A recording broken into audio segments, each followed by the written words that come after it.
Thomas Jefferson was raised from the dead today and knew that he wrote that in 1776 and it's 2026 and we're still like, you gotta follow it. Like, what are you guys talking about? You didn't add anything to this? Yeah. I think you'd be alarmed. The thing Jesus talks about more than maybe anything else is you cannot be rich and go to heaven. Like, wealth and following me are fundamentally incompatible. Is it that Christianity isn't about community, or is it just that people like are more individualistic than collectivists now? And so then the way that they're gonna co-opt these ideas and like practice them deviates from the initial mission of like what it was. My question for you guys this week is, has any grassroots movement, and I use that to say grassroots, underground movement, counterculture, whatever, ever succeeded? And in fact, is it possible for a grassroots movement to succeed? And so I'll give you an example. Like Christianity, I think, is a good example, right? Christianity was like, you were persecuted. It was the unofficial religion. And then Constantine had a dream or whatever it was, made it the official religion of Rome. And since then, whether you like the direction or not, Christianity has fundamentally changed from what it was in the early period to something very, very different. So without going too much further, initial thoughts. What do you think? I don't know. I guess it's kind of hard because what is the metric of success? Like, do you know what I mean? Yeah. Like, what would, like, is it, because I guess with Christianity to say it is unsuccessful because it's sort of like evolved or maybe devolved, depending on who you ask, into like what it is today from its initial mission. But I don't know. I have a hard time saying that like blanketly grassroots organizations are like bound to be unsuccessful or have never worked, or you know what I mean? So I would say for me, I would think the two metrics for success are, one, that your idea becomes a dominant idea. So more people believe it is true than false. And in doing so, you retain the core values of whatever your movement is. The core value part's going to be the interesting thing, because inherently ideas are meant to evolve and change with the times. Don't you agree with that or no? Yeah, but I think, so I guess the point I'm sort of dancing around is the idea, this old adage that absolute power corrupts absolutely. I can't think of any example of an underground movement that became mainstream. That stayed the same. That didn't have its core values corrupted. Yeah, I would agree with that then. But maybe I wouldn't like the word corrupted. I'll say changed or evolved. Just because I think corrupted suggests that every adjustment skewed negative. I think some of them do, some of them didn't, right? So I'm the business guy, so I'm going to do the Wealth of Nations, Adam Smith capitalism thing. Yeah. The creation for the exchange of cash for things as opposed to a service for a service revolutionized people's ability to exist in the market space. Because then the moment you make money the thing, there's the downside of like the builder now is probably not getting paid as much because technically the guy who could build the house should be able to trade with everybody. Everybody wants a house. But money made it so that the young kid had an opportunity to participate in the market space. Like, you know, his shillings would be worth something. So I would say that the grassroots movement of capitalism, because that's something that actually evolved in our society. We didn't start out with that sort of money exchange thing, is probably the thing that I would want to go with. But it has changed a great deal. And that change probably is because of power and the perception of, I guess, what could be corruption in that regard. Well, yeah, I find that a difficult argument because I think if we look at socialism as a comparison, right, a lot of socialist governments happen through some kind of coup or revolution and then fail because of government corruption. You know, a lot of times it's like, well, this government is killing our people, so I'm going to do a coup.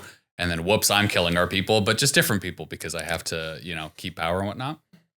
I think like we don't necessarily condemn it as a failure in the same way, but like capitalism comes with a lot of the same corruption that is inherent in other systems. You considered socialism, because I mean, you talked about socialism and then obviously talked about the leadership component. Is it fair for me to say that capitalism / democracy is a catch-all term of the grassroots thing? Because like I think the idea of non-royal blood, but a sort of seemingly democratic set of elected officials. Yes, special interests got involved. Yes, I mean, there's a vast amount of things that get involved that impact our politics. But the spirit of the idea, theoretically, is still that anybody from any walk of life born in a country because of democracy can, at least for 5 seconds, have the belief, I think I can run this place. And I think that is a very successful grassroots movement expanded because we started out without that. Can we really call it a grassroots movement, though? Like, we've had democracy and some form of capitalism for hundreds and hundreds of years. I mean, it was grassroots when it started hundreds of years ago. Right. So I get... Because it wasn't mainstream, right? The concept is if it's grassroots, if there was ever a time where the idea wasn't mainstream. Sure. This is what I'm thinking. These, I think, are the best. It's either this or hip hop, but these are the best options because these are things that started out super niche. Yeah. Can you believe what they're doing over there? They're voting. That's how it started. The only reason I'm saying democracy is less than 100 years ago, women couldn't even weren't involved in the democratic process. We've changed that. So that's where I'm like, yeah, this thing over years and years and years has really gotten to the point where the power of one person, one vote is still the thing. Granted, the billionaire guy, the money and the capitalism part of it means that the way politicians will campaign because of one person, one vote is different than how they'll govern. So they campaign like everybody's vote matters, but they run the country like the guy with the $1 billion vote means a lot more to me. Maybe that's where the corruption is. But the spirit of the idea is still one person, one vote. I also think too, it's like thinking about like grassroots organizations existing as this like niche thing that's like counter to whatever the culture is at the time. Like maybe that it just inevitably wouldn't work once you scale it and it becomes too big and then it becomes more mainstream. Do you know what I mean? But does it lose its grassroots thing? Like special interest comes involved, other people get involved, people try and piggyback it. It just gets really big. It becomes super monolithic, right? But it still started out as the kernel of an idea, which I think, you still want to honor that. It wasn't me. It took over. It grew. It growing isn't bad. It started out as something that a couple people just agreed on a little bit. That's true. But I think also too, it's that thing of like, something in theory versus like praxis or however you say that. Like I'm thinking of like, let's say Marxism, right? Like Karl Marx had this theory of whatever, like Marxism, communism, but he himself wasn't like living that way. Like he actually came from like pretty wealthy beginnings and had a lot of benefactors throughout his career so that he could just sit at his desk and come up with this like theory. And so I think that like that also could be a part of it. Like I think, certain things maybe work in theory or like, but then actually in practice when you involve people and there's just like so much variability and unpredictability and like to like galvanize a whole group of people to like mobilize towards a particular end is maybe just not realistic or sustainable once it like becomes too big. Does that make sense? Well, it's interesting. Like I think about it as a lot of the reasons why these ideas have traction when they are not mainstream is that they require sacrifice and they don't have the power required to become particularly corrupt. So an idea like Marxism might sound really good when you're in a small group of people who are not part of the mainstream, who are committed to like the core beliefs of what it is. Right. But then, when you expand it out or when you put it into government, all of a sudden, well, now I have all the money and the power and the control over everything. And now, then you start making compromises and then things morph and change. And then all of a sudden you don't have the same thing that you started with. Right. But at the same time, like you could very much argue that communism, which, is sort of an offshoot, is working because China is a very functioning country and they're communist. So but then I agree. I build on your point, sir, by saying that I do think that China's communism is different than the original communism that started out as. They do have this sort of pseudo communism, so to speak. Now, granted, when time comes and they got to put the communist flag on you, I mean, just ask Jack Ma. Like he learned very quickly. Alibaba's not my business. Like he learned that the hard way. But they let him go. They let him travel to San Francisco. Yeah, talk to those guys. You give a keynote. Yeah, he's rich. Right? Imagine, look at that. And then when the time came, the CCP said, you're from a communist country, brother. That's different. So this is where I'm like, do we accept that any idea, once attempted to be grown into the world, is going to be subject to evolution and change? Mm-hmm. But the core concept of that idea being intact is maybe the thing that makes the grassroots movement of it thing still intact. I'll use a faith example, maybe a Christian example. My mom's brand of Christianity and mine are different, but I'm a Christian. And I think that my mom walks around thinking, I still got it done. Mm-hmm. Whereas if I wasn't, she'd probably have she'd feel like, that's where she'd feel like this is corrupted. We have a lot of conversations sometimes where she's like, you're a new age Christianity, but we're still where we need to be. And I think she would still see that as, hey, this is the grassroots movement carrying on type thing. I was just going to say, like, I feel like I struggle with the idea being that it's only successful if it sticks to like its original. Totally pure. That's bad. Right? I'm an immigrant. I can't believe in that. Do you know what I mean? Like maybe. Can I as an immigrant believe in the purity of Canada is defrauded because my parents are Jamaican? Do you know what I'm saying? Like, I think if you the purity argument just feels like it is used as a negative. I almost think things have to evolve. They have to. Yeah. One of the biggest criticisms I give Americans, not a criticism, they're going to get so mad. The Declaration of Independence. I heard one guy say you can't change anything in the Declaration of Independence. Yeah. It's right up there with the Bible. And people make adjustments to the Bible. But people say it's a faith book. The Declaration of Independence, 56 signers, Thomas Jefferson, youngest guy, 33 years old. I honestly believe that if Thomas Jefferson was raised from the dead today and knew that he wrote that in 1776 and it's 2026 and we're still like, you gotta follow the, like, what are you guys talking about? You didn't add anything to this? Yeah. I think you'd be alarmed.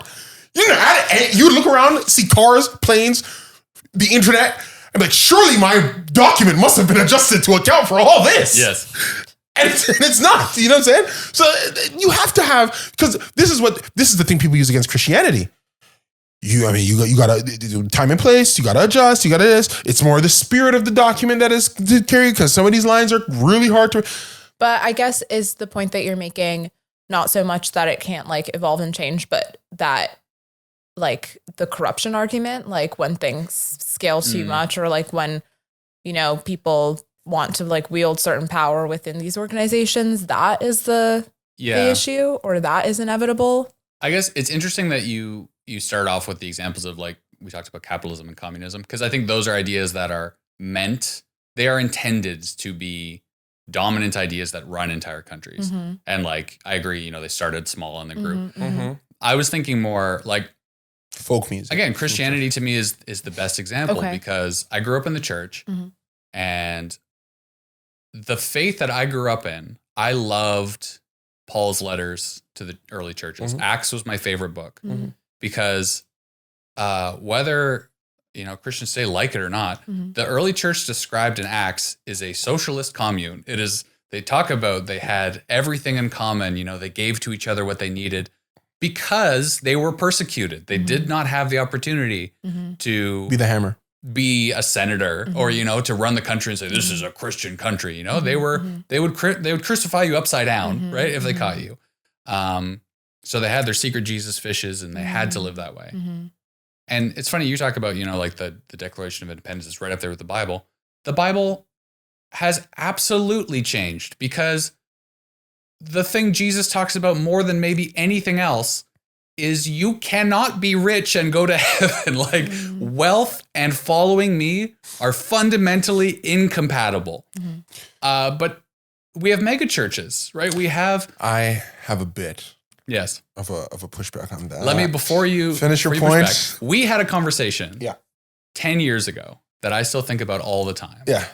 Where you said the church changed forever the day they had to start having buildings and paying mortgages on those buildings. They did, Because the kind of faith that you could preach from the pulpit had to keep people in seats so they could pay your mortgage. Yep. And I believe that wholeheartedly to this day. I agree. Wow, that's interesting. But my point, I guess, with Christianity is like, again, you can say that it's gone in a better direction and it's evolved and you're happy with it. That's fine. That's just entirely for individuals to decide. Yeah. But if you look at it objectively, it is not the same faith that it was in the Bible because I don't know. It is now in a position of power as opposed to being an underground religion. In terms of the money thing, Joseph of Arimathea or Arimathea, I might have gotten his name wrong. Character in the Bible, I encourage people to look it up. It's the rich guy who had to pay to get Jesus down from the cross. It's a little seen scripture. I think what the Bible's talking about when it comes to money, which we do know is true and we all accept, having a lot of money makes it hard to accept these concepts that the scripture is teaching you. Because if I say be self-sacrificial in giving, but then I make you a billionaire, I'm putting you in a very tough position. Because you are going to have that natural desire for self-preservation, which is going to be in conflict with your idea for spiritual preservation of your community. My favorite pastor of a megachurch, John Piper, I tell this story every time. John Piper was growing a church. He's growing a church in Minnesota. The numbers are getting higher and higher. Pastors make a percentage of the tithes and offerings. So as the church is getting higher, he's getting more money. There was 1 month where they paid John Piper so much money. He went to the board. He goes, "What are you guys doing?" And they said, "No, pastor, it's a percentage of, like, we haven't changed anything." Right. When you had 10 people, it's a percentage. John Piper went to his accountant and he put together his finances. And he went to them, he said, "Don't pay me any more than this. I don't care how many people come in here. Don't pay me any more than this." Because he knew what it was going to do to him if he started to realize, man, I'm talking to a lot of people up here. Like, you know what I'm saying? He knew. So, but not everybody has that. So is it impossible to be a Christian and rich? No. Is it an extra obstacle? Yes. And I think the scripture does give room for obstacle-based belief because every speaker talks about obstacles and change. But I think the spirit of the faith is still the same. I don't know anything about Christianity that's changed in 2,000 years. We are a broken people. The only way to get to heaven is to believe in Jesus Christ. That's it. No. That's not it? No. We are broken. I'm not going to make this too much. I'm not going to make this too much of a Christian podcast, but we are a broken people, born into what would be certain death, which is to be born in sin, unable to take our own personal actions to ever make that right. Thus, a belief in a savior is our only hope. That's the story, man. That's it. That has not changed in thousands of years. This is the book. That's this part. No. No. The Old Testament is 80% the prophecies of the coming of Jesus, or not 80%, it's a higher percentage. Sure, yeah. The prophecies of the coming of Jesus. The New Testament is the realization of that prophecy. And then Paul, one of his closest disciples, reiterating that message. It kind of is saying the same thing. It's just running through a bunch of different object lessons and examples. The core of the Bible, I would fight anybody on this, is you can't do it by yourself. You need God to do it. Believing in him is your only way. For everything that happens in the middle, pray God, do your best, and we're going to give you advice on how to try and get that done. Live righteously. Pray God, do your best. I don't know the Bible to be any different than that. What do you think the Bible, for you to say that what I said is the small part, what is the rest of the Bible talking about, in your opinion? Yeah, so two things. One, I think that it needs to be abundantly clear to anybody who believes in Christianity that the only people Jesus had a problem with were the Pharisees. He didn't have a problem with prostitutes. He didn't have a problem with tax collectors. He didn't have a problem. I agree. With the guy next. The only people. I would argue. Religious zealots. I agree. He hated that. Don't change the Bible. Don't use religion to corrupt people. I agree.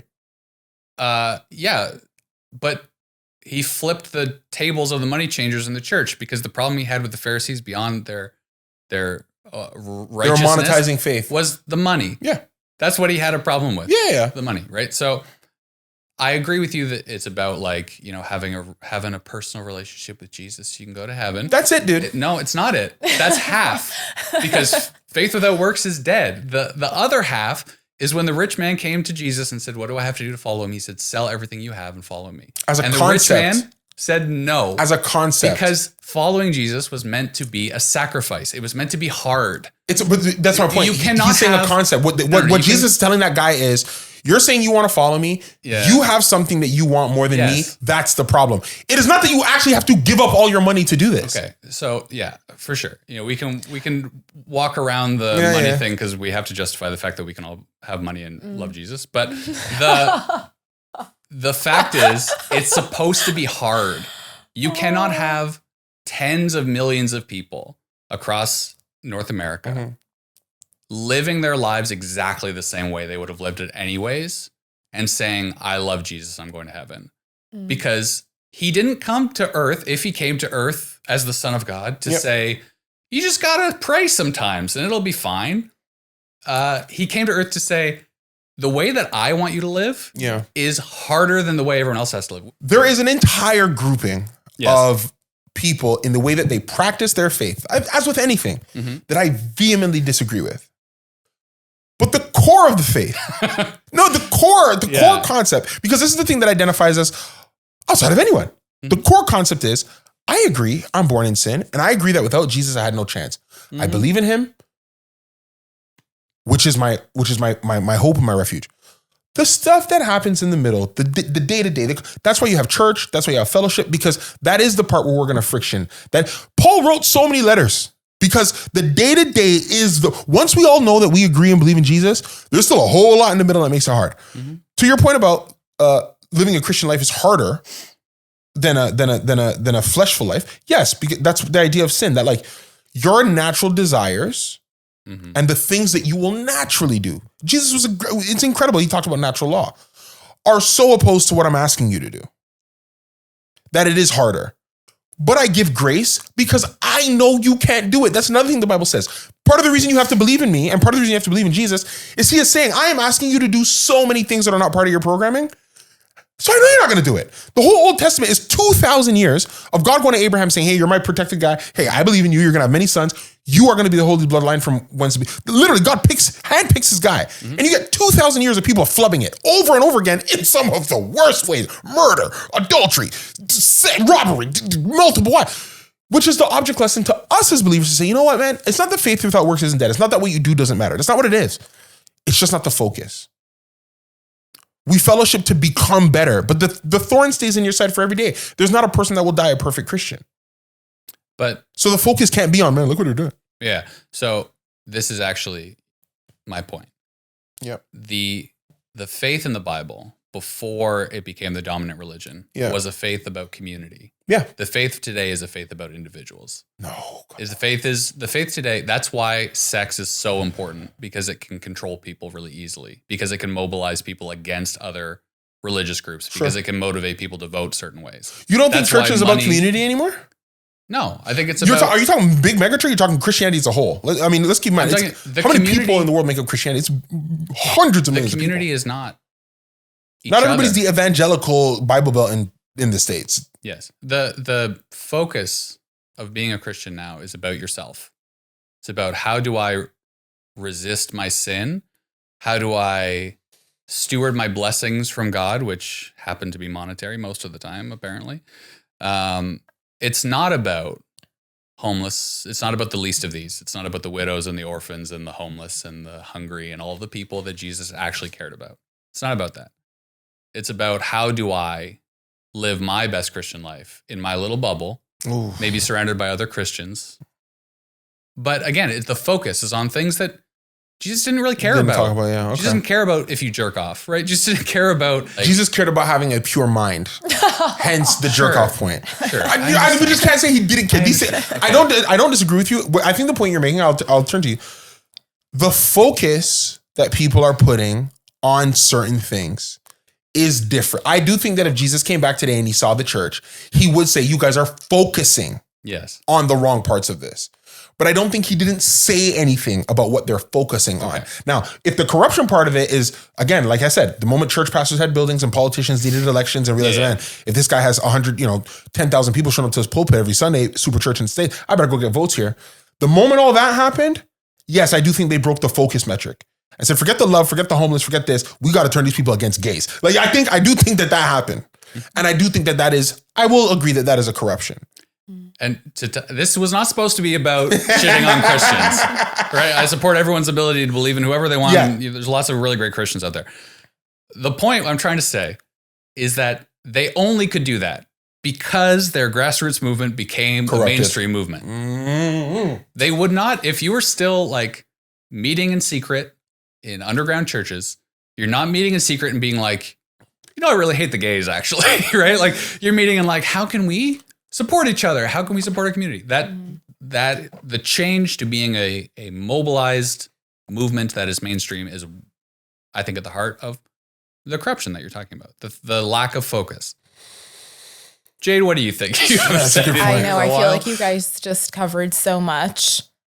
I I don't know. I guess I'm inclined to believe or to agree with you. Yes. Because I think that maybe like an inherent feature of Christianity was that it was like liberating persecuted people, freeing them from their subjugation. So then when it becomes more mainstream, then you become the like dominant force or whatever. But I also think that that isn't necessarily because the like initial idea or like point of it was lost, but just like the way people practice it. I think especially with something like Christianity, like, is it that Christianity isn't about community, or is it just that people like are more individualistic than collectivists now? And so then the way that they're going to co-opt these ideas and like practice them deviates from the initial mission of like what it was. But I don't know that that necessarily means that the grassroots organization was unsuccessful. Do you know what I'm saying? Like, or maybe just the way that, unless I'm missing the point, but no, it's an interesting point, because I think what I took away from it, I don't know if this is what you're trying to say, but the idea that like maybe it is successful because people are still practicing it today, even in a completely different context. Right. Yeah. And I think that like nobody can deny, I think, especially with something that like with religion, that it is effective, you know, that it is something that is helpful to people. I think even if it's being practiced in a way that is more individualistic, it's like life is hard and long. And so if you have something that is a conduit to accessing personal power or like experiencing awe or divinity or being a better person, then that seems like a net positive, which maybe people might agree with because of... Yeah. I think, look, what the Christianity one's so interesting because it's grassroots, like, because he has a point, right? Christianity was a grassroots, hiding, countercultural, literally like doing an underground poetry slam movement. Okay. For anybody who's been to underground poetry slam, you know what I mean. Yeah. You're not supposed to be there. You don't have the permits. They're selling alcohol. It's not for free. Like, you know what I'm saying? Like, right. None of the rules are being followed, but we love it. You know, we're here and it's so much more loving. And in a couple hundred years, it is the driving force of the Crusades. That is the ultimate, no longer countercultural thing. You were able to launch armies, nation states, hundreds of millions of dollars in pursuit of these ideas. When I don't think the book has ever called anybody to that type of war. Yeah. So yeah, that is something to wrestle with. But is that a corruption of the faith? Or is that a true movement in the hands of corrupt people? Yeah. The movement, I think, is still accurate. And the reason why I'll say that is because there are still Christians that are practicing it in the most authentic of ways. Sure.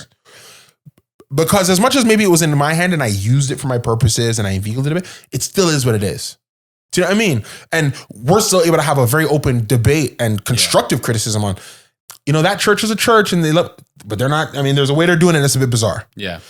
I think the idea of that open criticism to me tells me that the thing has not been corrupted so entirely and so totally that we've lost its thing. I think I think what is it, the ship of Gyzes, or do you know what I'm talking about? The idea of, okay, so I'll have to find the ship. It's an old Greek, but please, I don't remember the name of the ship. Yeah. Hopefully when I say it, people understand. You have a ship that was lost for 100 years. They find the ship of Gyges, I think, or whatever. Over time, you have to change elements of the ship. So you change the sternum, you change the bow, because wood is rotting and getting old. After 100 years, there is not a single element of the ship that is its original piece, but everybody knows it by the same name. Is it still the same thing? Yeah. That's the paradox. And I think that's the paradox of Christianity. I do agree. Over the years, there's a lot of the baseboards that got rotten and replaced with something else and then, you know, synthetic. But we also call it the ship of Gyges. Is it the same thing or no? That'd be the question. Yeah, so I don't know. I guess grassroots movements do kind of succeed in a weird way, but they just change, and nothing if it gets to scale can stay the same. And that's not, I guess, necessarily a bad thing. It's not supposed to. Maybe the metric of a grassroots organization being successful is if the essence of the thing remains the same through all the different evolutions of whatever it is. And I think more often than not, that can be the case. Even if it's true that absolute power corrupts absolutely. Thank you guys for watching another episode of Office React. My name is Travell. Jade. Ryan. If you like this episode, please subscribe to our feed wherever you get your podcasts, or like, comment, and subscribe on our YouTube page.